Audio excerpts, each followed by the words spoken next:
What's going on, everyone? So, I want to talk about Luca because I've seen a lot of sentiment about, Luca not being the same player, that, oh, is it the injury? Is he just washed? Is it the weight? Like, what is the issue? And I've been seeing it a lot ever since he came to the Lakers. And, I've seen a lot of people that want me to be more critical on Luca at times, but again, context is important. Context matters. I mean, the guy is averaging just under 25 points per game with 8 rebounds and 8 assists, right? So it's not like he's been terrible. Like, people act like he's just been this scrub the whole time since he came to the Lakers. I mean, the guy has done and had some very great games for the Lakers. He's still been absolutely clutch. I mean, he started off horrible in the game against the Brooklyn Nets, and then it hit, what was it, like 4 straight threes, like down the stretch, right, and started to come alive when we needed him most. We've seen him in several bad games where he, like, comes in, hits a big shot, gets an offensive rebound and put back, right? Like, so it's still there. It's just he hasn't been able to find the bottom of the net the way that, he has in Dallas, right? Now, could that be injury? Could that be he's on a brand new team that has had guys in and out of the lineup, and now LeBron's out, and, like, again, just building chemistry, right? Playing alongside LeBron James and Austin Reeves, right? Like, there's so many factors. Learning a new system, playing in a new offense. Am I supposed to be on ball? Am I taking too many shots? Am I, again, he's fine, right? Like I said, the moment we got him, this is probably going to be a process.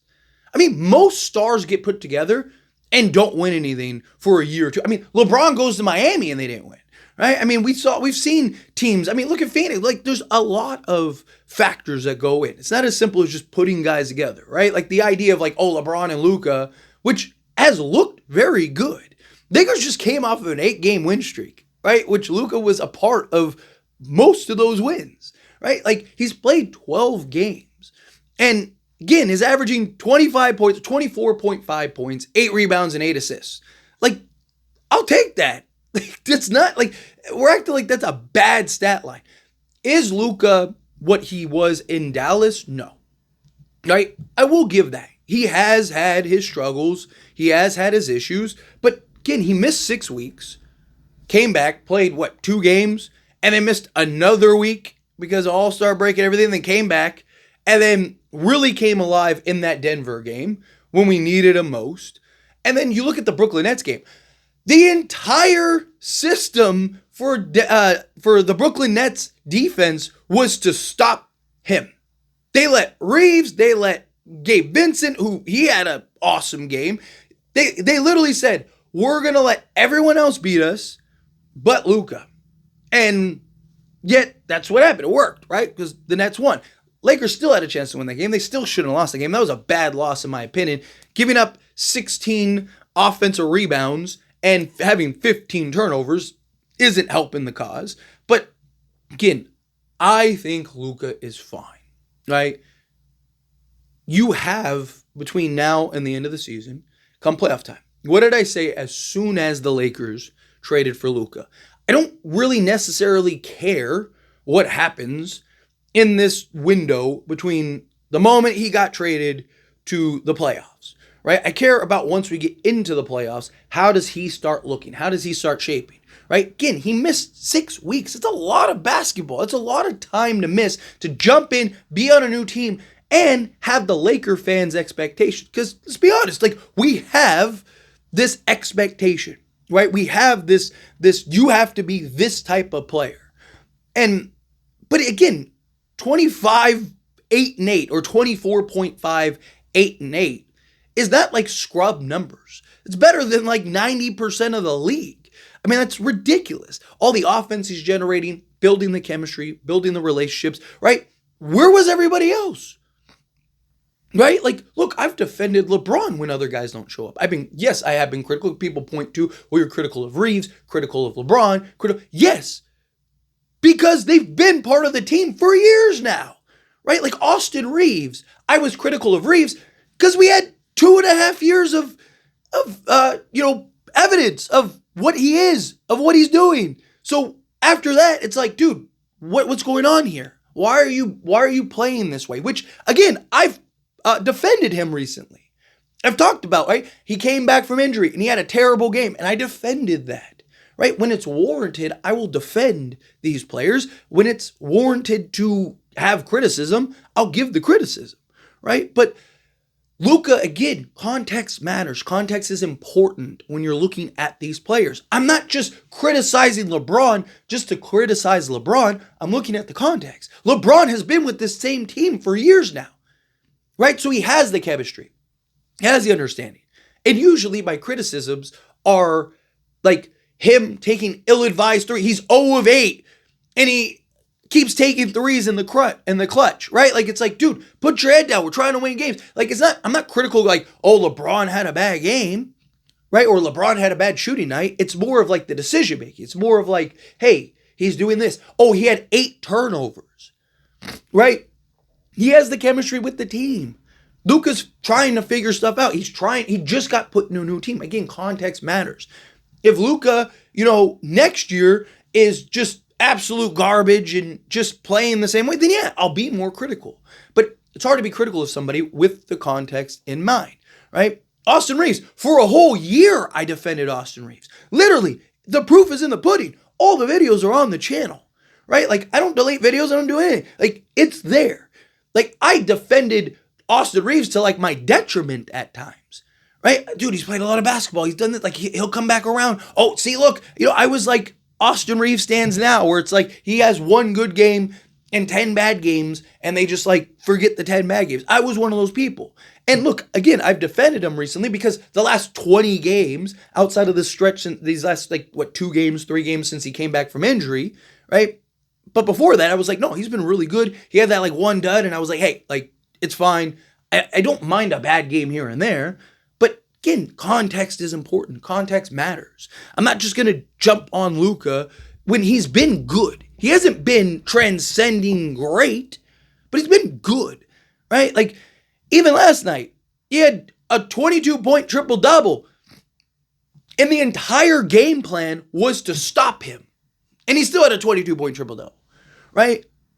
Again, it's like, he's the only star. He's trying to figure stuff out. He's trying to get back into a rhythm and flow. He's talked himself, right? That like he doesn't have like that touch yet.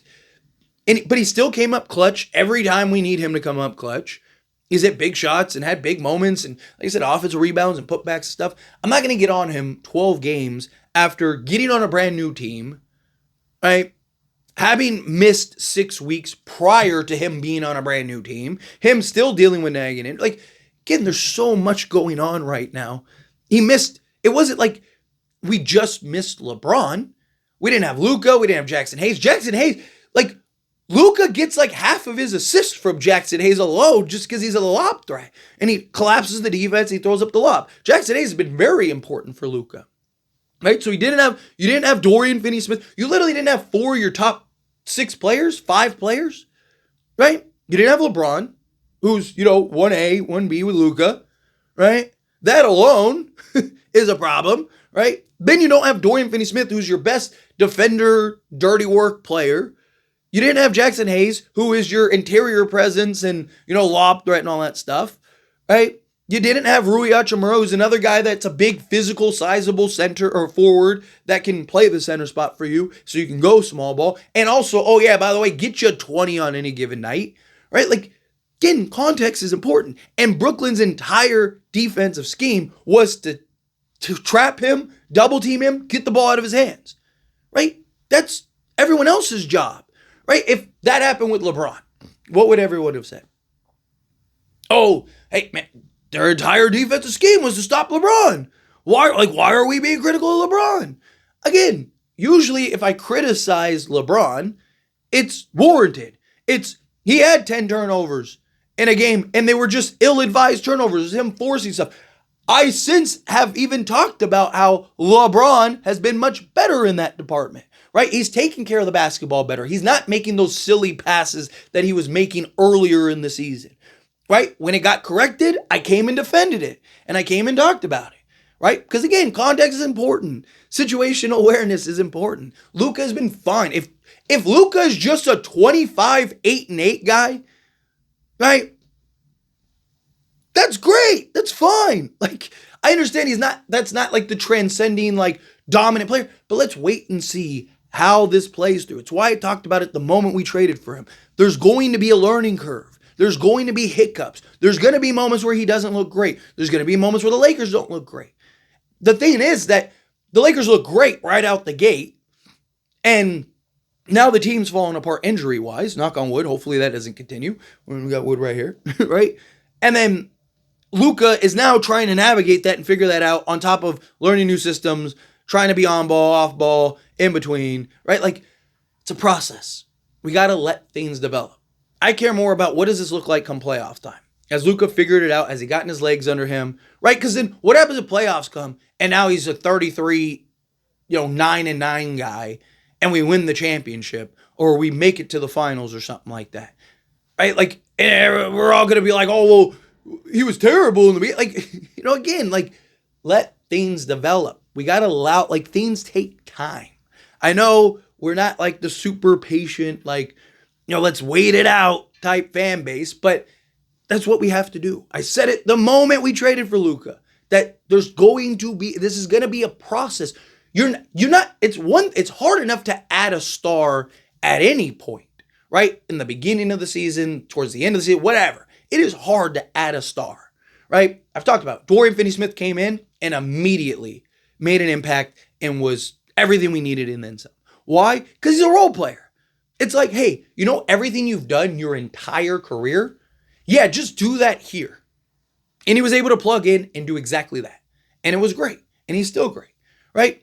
But now you're talking about a star who, oh yeah, by the way, is one of the most on-ball, high-usage stars ever in like the history of the game.